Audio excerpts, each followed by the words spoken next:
আজকের ভিডিওতে আমরা জানব হযরত আবু হুরায়রা রাদিয়াল্লাহু তাআলা আনহু-এর জীবনী সম্পর্কে। হযরত আবু হুরায়রা ইয়েমেনে 603 সালে জন্মগ্রহণ করেন। ইসলাম গ্রহণের আগে তার নাম ছিল আব্দু শামস। তিনি ছিলেন ইসলামের চতুর্থ খলিফা এবং নবী করিম সাল্লাল্লাহু আলাইহি ওয়াসাল্লামের জামাই। তিনি প্রথম বালকদের মধ্যে ইসলাম ধর্ম গ্রহণ করেছিলেন। ইসলাম ধর্ম গ্রহণের পরে নবী করিম সাল্লাল্লাহু আলাইহি ওয়াসাল্লাম তার নাম রাখেন আব্দুর রহমান। এখন আপনাদের মনে প্রশ্ন থাকতেই পারে, তাকে কেন আবু হুরায়রা বলা হয়, কেন আব্দুর রহমান বলা হয় না?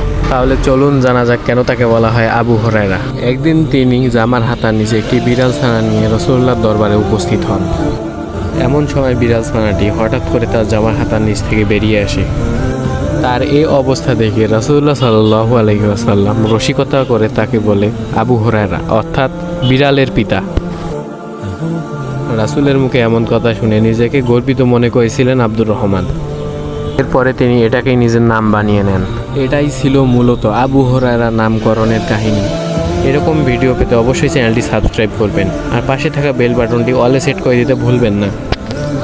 আর আপনি কোন জেলা থেকে আমাদের ভিডিও দেখছেন সেটা অবশ্যই কমেন্ট করে জানাবেন। আজকের মতো বিদায় নিচ্ছি এখানেই। আল্লাহ হাফেজ।